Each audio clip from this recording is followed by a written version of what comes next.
Franciscan Beat News. Here are your headlines for Wednesday, January 29th.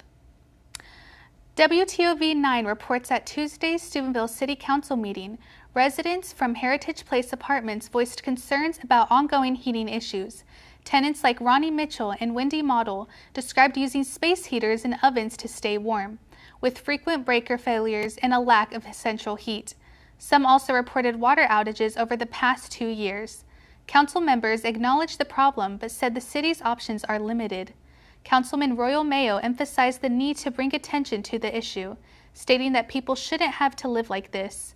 A preliminary court hearing regarding the situation was scheduled for January 23rd, but it was postponed after the apartments complex's owner, Green National, claimed they hadn't received the lawsuit details. Until the case is heard, the residents have not been offered alternative housing. A tragic incident in St. Clair, Ohio has claimed the life of 4-year-old Rosalie Martin, who passed away due to a stray bullet while visiting a local business during the police shootout. A shootout occurred after officers responded to a call about a suicidal man who opened fire on police. A St. Clair police detective was also injured, and the suspect was killed. To support the Martin family with funeral and other expenses, a fundraiser will be held today from 5 to 7 p.m. at McDonald's locations in Wintersville, Steubenville, Toronto, and Wellsville. The restaurants will donate 15% of sales to the family, and donation jars will be available for cash contributions. McDonald's owner Trey Locke expressed condolences saying, quote, "It's important that we come together as a community in times of tragedy," end quote. Fox News reports President Donald Trump signed the Laken-Riley Act into law Wednesday, making his first piece of legislation in his second administration. The law mandates the detention of illegal immigrants arrested for theft-related crimes or for assaulting a police officer.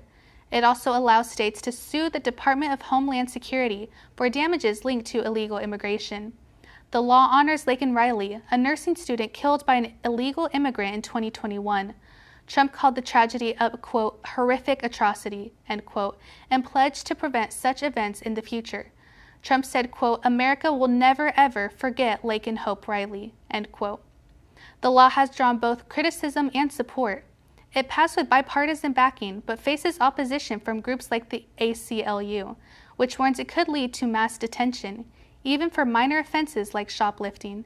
Riley's family, including her parents, attended the signing and expressed their gratitude for the president keeping his promise. Trump's immigration policies have been a key focus on his administration, and this new law signals his ongoing crackdown on illegal immigration.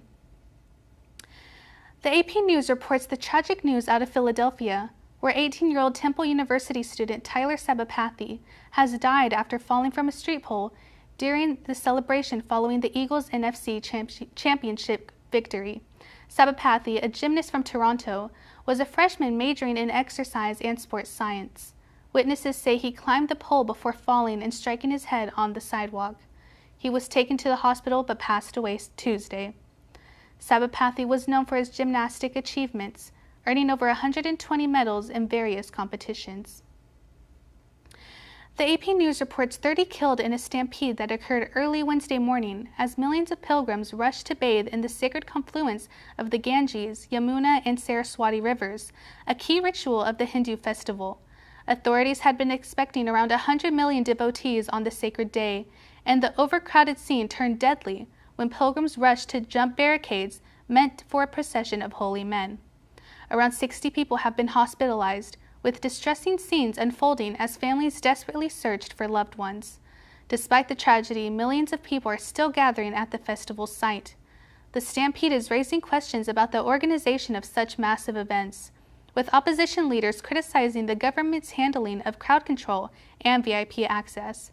The Mahakumbh, a 45-day festival held every 12 years, had seen similar incidents in the past. The festival continues with over 400 million people expected to attend before it concludes. Now a look at today's weather. Today we're looking at a cloudy day with a high of 37 degrees and a low of 22 degrees. Tomorrow we will see cloudy skies again with a high of 40 degrees and a low of 36 degrees. Friday we can expect a mix of rain and snow with an increase in temperatures with a high of 45 degrees. Thanks for tuning into this Franciscan Beat news brief. We will see you tomorrow. Good night and God bless.